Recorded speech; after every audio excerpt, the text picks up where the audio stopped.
Welcome back, all you uncensored souls. I'm your host, Solely, and this is Uncensored Solely.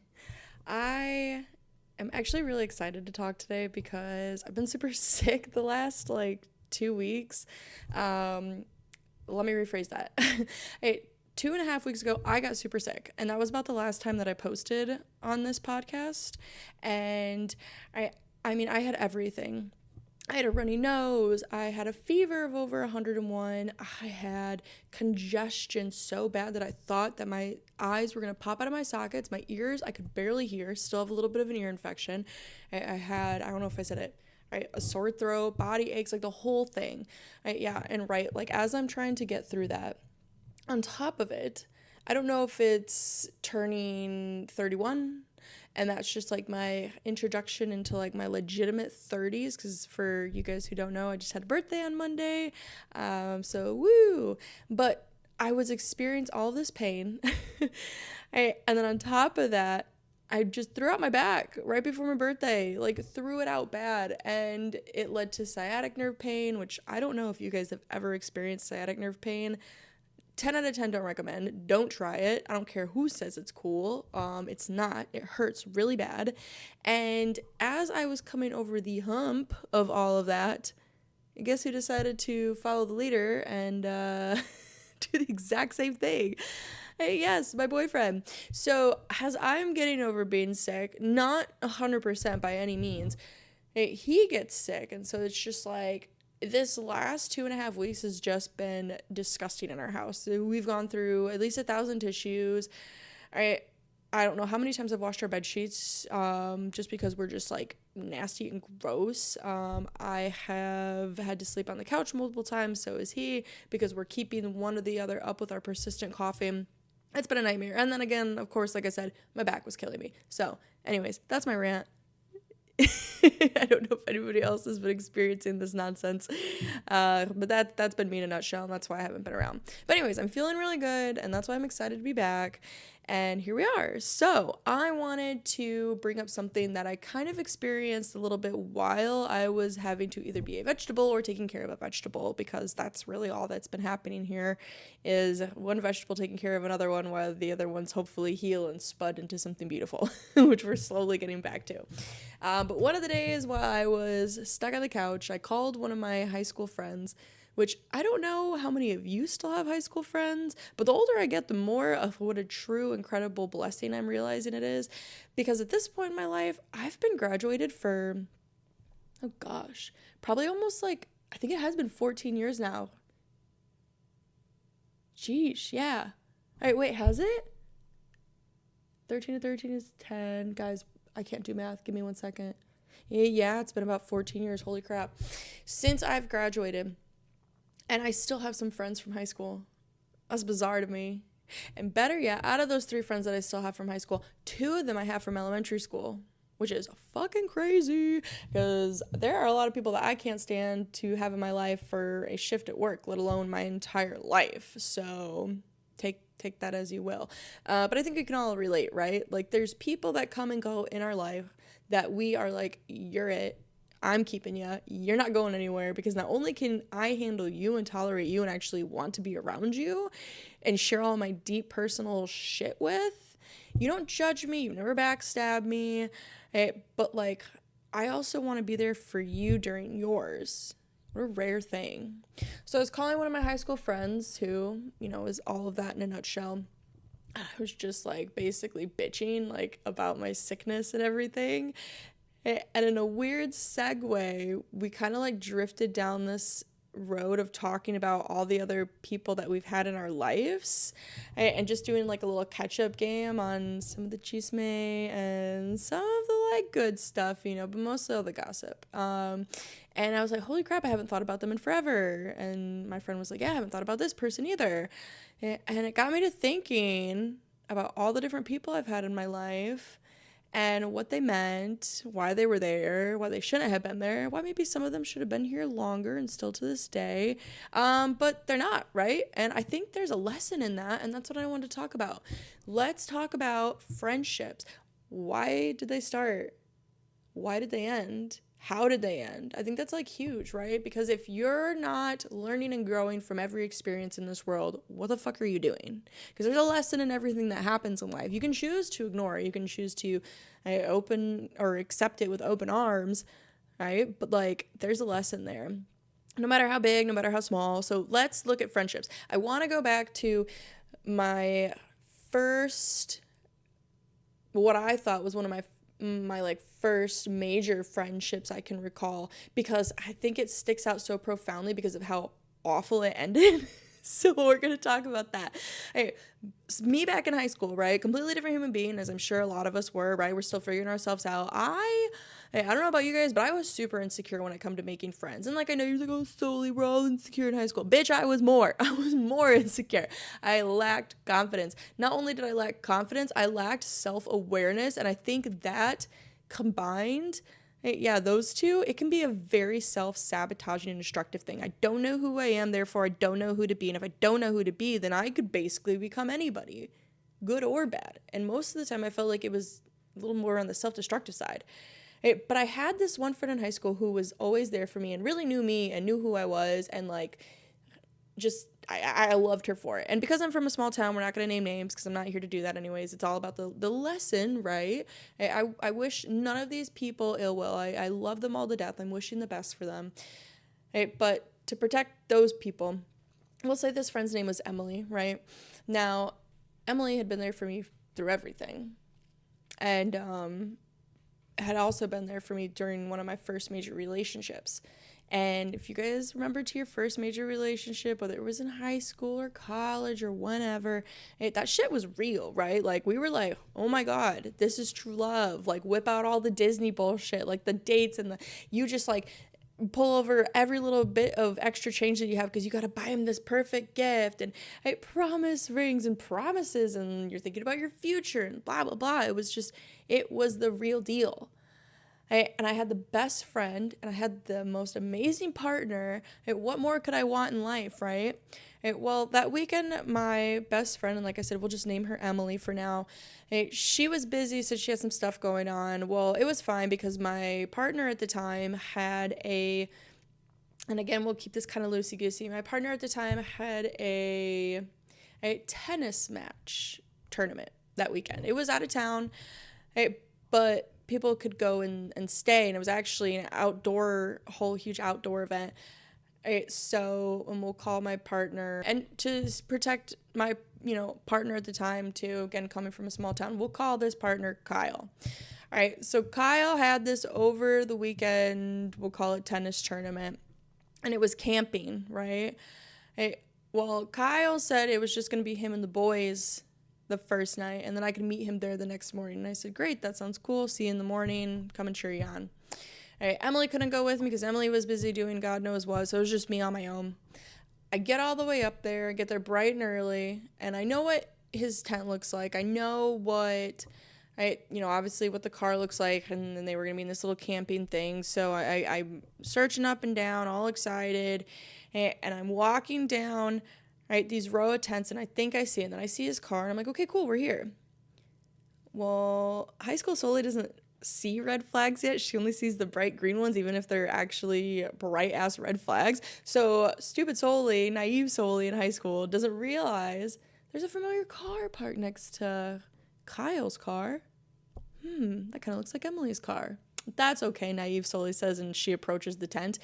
And she goes, oh, hello, I'm here, trying to make herself aware, right? Nothing. Well, it's just Kyle in the tent.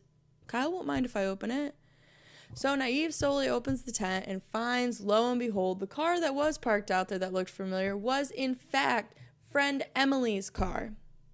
Friend Emily is actually in tent with partner Kyle, riding partner Kyle, like there's a no manana.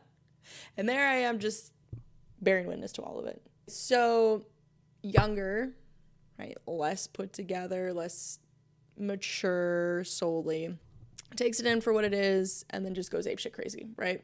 So that, needless to say, we'll put a bow on that story and just say the relationship was ended, the friendship was ended. It was a horrible day. I lost the love of my life, and I lost somebody who I thought was a best friend, right? Hey, but like not all friendships blow up in that way, but I say that's definitely one way, right? That we can go about losing friends. Catastrophic, bombs dropped on us, holy shit, can't believe this happened type of friendship loss.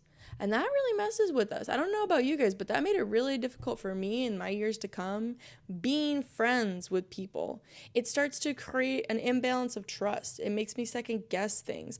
And that was something really difficult I had to work through. Now, I would encourage every one of you, because it took me far too long to realize this, far, far, far too long, and I wish I had heeded the word of many wiser people around me. Take the time when friendships implode like that, whether somebody did you dirty, we're not perfect people. I'm sure there's plenty of times out there where I've really screwed somebody over and maybe I wasn't aware of it. Maybe I was aware of it. But I would strongly encourage each and every one of you, whatever side of that story you're on, try to set up a time, to talk it out with that person. Why? Not to give them the gratitude of peace of mind if they were the one that wronged you, not even so much to give you the peace of mind and like be able to, advocate for yourself. If you screwed up, like your only job showing up to a conversation like this is just apologizing and letting them, if you ask me, vent it out to you. But what I think it does for everybody involved in this situation is it gives everybody the chance for closure, right? We're not going to walk away from this really awful, situation that happened, however it happened, right? Maybe you caught somebody talking really bad about you behind your back. Maybe they lied to you about something that was really important to you. Maybe they slept with your partner, somebody that you were really into. I don't know, whatever it was. If it's something big like this where a friendship ends in such a catastrophic way and you can't see any way of reconciliation, maybe you could too just by talking this out. But at the very least, you're going to give everybody the opportunity to have healthy closure and move forward in life without this looming dark cloud or resentment or self-hatred and pity. Everybody has the opportunity to kind of move forward in a healthy way with closure. I think that's a big thing. And it's really hard if you're the person who got hurt. Don't get me wrong. If you're the one who got hurt, it's so hard to think about, well, fuck them. They don't deserve closure. They don't deserve to speak to me ever again. Yeah, you're right. But also look at what that's doing to you. Now you've got resentment. Now you've got hatred. Now you're standoffish. What's that going to do to you in your next future friendship and relationship? Is that going to make you a better or worse person? So do it for yourself too. So that's one way, right? That's one way that a friendship can blow up and it's done, right? And I think we've all had at least one of those in our life. I think, other than that one, I've probably had like two, maybe three other friendships that ended in really catastrophic ways like that. But after that first one, I did end up having conversations with these people and I felt better about it. Regardless of what it did for them, I felt better. So I would strongly encourage you guys to give that a go if this ever happens to you again. Now, looking back at some of these other friendships, I noticed, man, there were a lot of people too who just kind of like fell off the radar. Some of them I was like, okay with it. That's fine. I wish them well. And then I think about them too. And I'm like, I should like reach out, just see how they're doing. And maybe I do. Maybe I send them an Instagram message. Maybe I text them, give them a call. I don't know, something like that, right? I would strongly encourage that too. Because you know what? They meant something to you at one point in your life and you meant something to them at one point in their life. What's the harm? And even if it's been a couple months, couple years, couple weeks, whatever, like just reach out and be like, hey man, I hope you're doing good. I hope life's treating you well. You don't know what that could mean for somebody. You don't know what that could do for them. Maybe they're having a really awful week. Maybe they just lost a family member or a pet. Maybe they just got an awful medical diagnosis. Maybe they're just feeling lonely. Maybe they're second guessing as to why people aren't reaching out to them, and now they're questioning, who they are as a person. And that one little text really does it for them, or that one little phone call, or that DM. But I have had quite a few friendships over the years where we've just kind of drifted apart. It doesn't really leave a stain on my heart or character, if you ask me. I don't feel any resentment towards those people, but it does seem to happen quite often. But I do also kind of like, and this is what my friend and I were talking about on our phone call, I do like looking back and seeing, I'm like, what did I have to give to that relationship? What did I get from that relationship? So many life lessons with a lot of these people. I know in my travels, one thing I've noticed, and I've tried to extremely pinpoint get better at this exact thing. When I move to places and I meet people, I set expectations for relationships now. And I don't know if that sounds weird to some of you guys or foreign, but I love doing this. I think it clears up so much. Not only with friendships, platonically, but like maybe even like intimate relationships, if you guys have ever done this before. And not to get off on too much of a sidetrack here, but when I make friends, I set expectations right away. Hey, my name's Soli, we're getting to know each other. Maybe if it's starting to get a little bit more intimate, we're like, hey, this is what I'm looking for right now in life. Does that like track with you? I'm not looking for anything serious, or I'm looking for like only dating somebody if it means marriage, if it means like you want this, this, and that, or like if I have friends that I make it work. Hey, I think it would be really cool to hang out with you. I noticed, maybe you reach out to me a little bit more than I reach out to you. I don't want you to think that's a reflection of like how I perceive you. I think you're amazing. Right now in life, though, I'm really focused on my career. I'm really focused on traveling or just being a homebody. So while I enjoy going out with you, while I enjoy doing X, Y, and Z with you, this is kind of all I have to offer right now. And I hope that's okay. And if it's not, I understand. But just be open. Right? Because I've also had a lot of times where I didn't do that, or, I moved on to the next city and people get butthurt. Like I fucking hate using that word or that phrase, but like it's true, right? People get really fucking butthurt about stuff, and then like, you didn't call me last week, and you always call me every week, and it's like, I'm an adult. I've also got shit going on in my life, and I'm pretty sure you do too. And if you don't, then maybe you ought to get something to do with your life. But I can't be held to this standard of like every single week I have to reach out to you. Every single day we have to Snapchat. You know what I mean? I just think that comes with like being an adult, or me personally at least, right? Like we don't all have this like open agenda to be constantly on our phones, calling, texting, FaceTiming, whatever, right? Hanging out, doing stuff. Like we've got our own lives. And as we get older and we start to get married and have kids or have like more pets or just specific interests, that like really dwindles our time, which I think is what makes it more special, and people fail to realize. If I'm spending time with you, it's because I want to, not because I don't have anything better to do. If I don't have anything better to do, I'd rather stay my ass at home and hang out with my dog, play video games, read a book, do anything other than just hang out with somebody, just a pastime, right? So if I'm hanging out with you, it's for a purpose, and it's because I want to be there, right? So don't take that for granted. Setting expectations and letting people know ahead of time, this is kind of like who I am, this is what I have to offer. That just makes everything a lot more simpler. And then we can avoid when things do look a little bit different, or maybe they don't look right to another person. At least they know, oh, okay, well, I know she said that she's not really great at texting, so I understand. Maybe I'll try giving her a call in another day or so if I don't hear back from her, if it's really that important, right? Setting expectations in friendships is huge. It just completely, I shouldn't say completely, but it really diminishes the amount of time and occurrences that people have to feel alienated or left behind in certain situations, because they know you. They know who you are as a person. They know what to expect from you.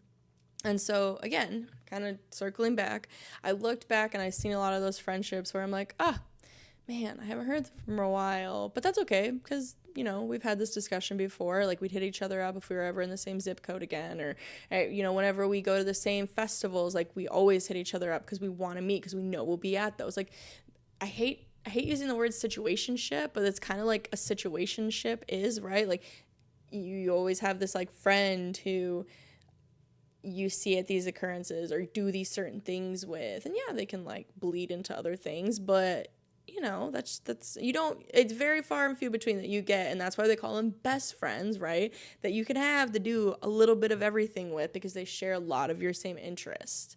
Right now, sometimes no matter what we do, Friendships, no matter how hard we work at them, they're not meant to be. And that's okay. But I think it's worth talking about because I don't know about you guys, but some of my friendship breakups have been so much more harder on my heart, on my soul, on my well-being than any breakup I've ever gone through in a intimate relationship. Now, what I mean by that is you've put your best foot forward, right? And no matter what you do, or maybe sometimes it's no matter what the two of you do, right? It's just hit that fork in the road and you guys are going on different paths.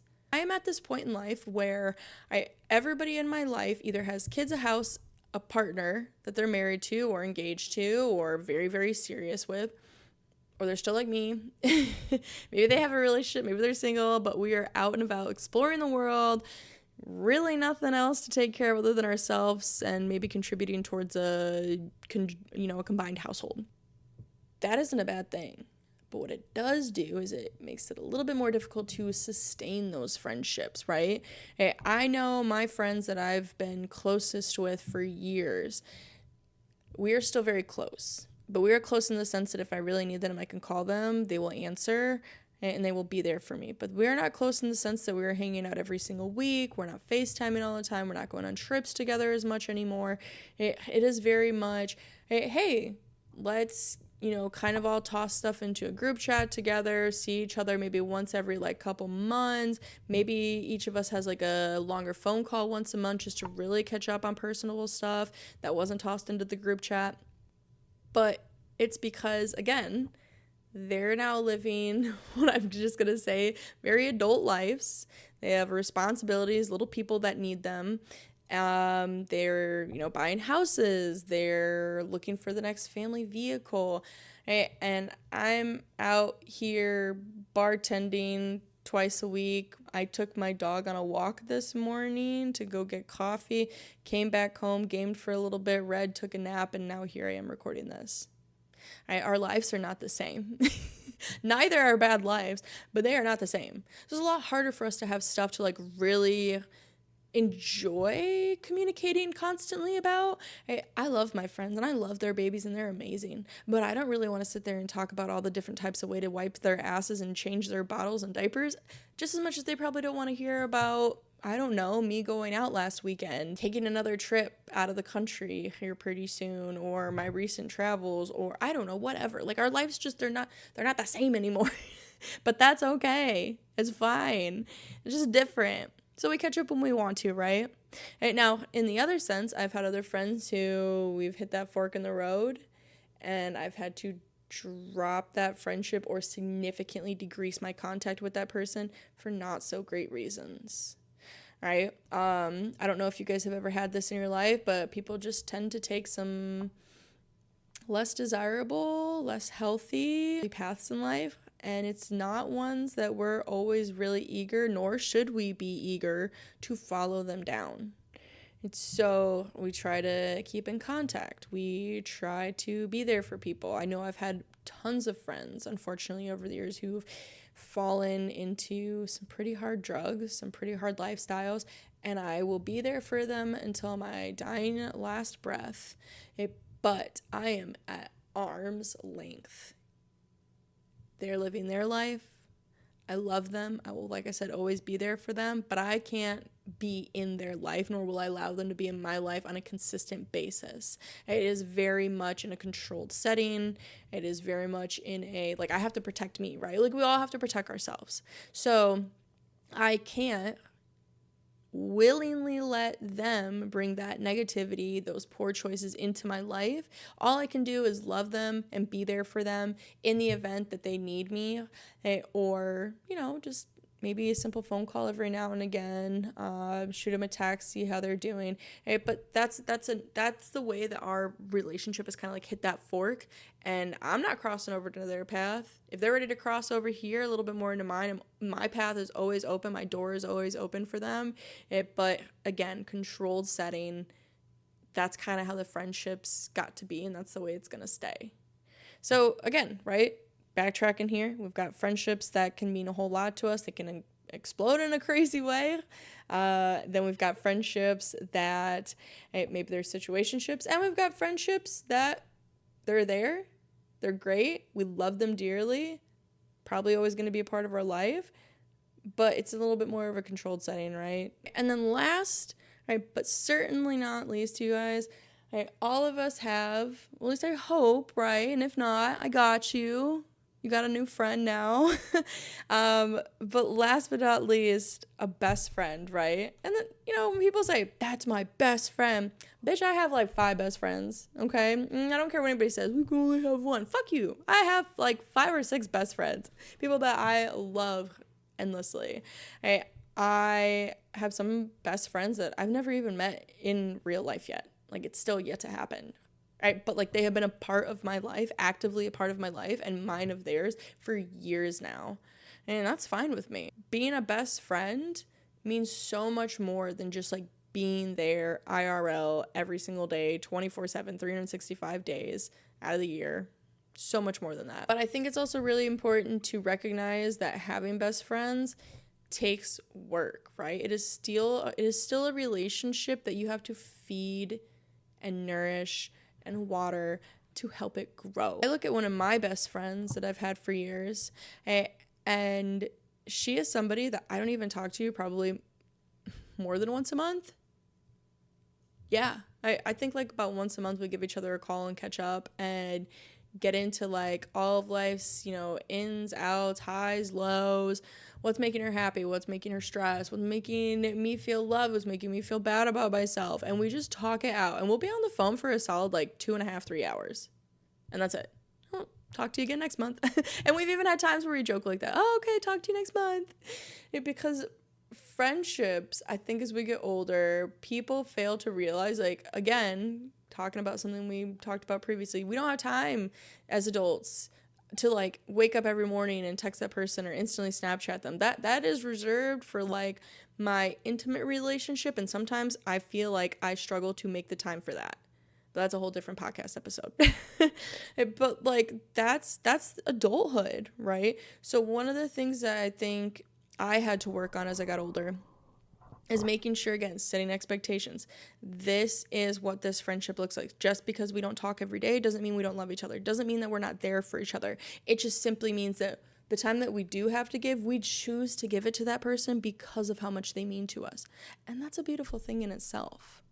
That is a amazing, beautiful thing in itself, to have somebody in the world, whether you've got one best friend, 5 best friends, 50 best friends, to have people in your corner who that you could call night or day, they'll answer, they'll be there for you, who are actively, feeding into your happiness and watering you and helping you grow as a person and standing by your side through the highs and the lows of life. I mean, that's an amazing thing, and you've got to get back to that. You can't just sit there and take and take and take. Best friends is a give and take, right? It's not a give, it's not an all take. I always tell some of my closer friends, we're all wells, right?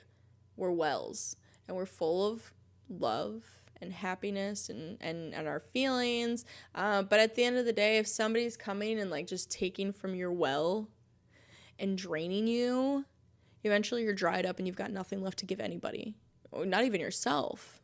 And that's not a friendship, especially damn well not a best friend.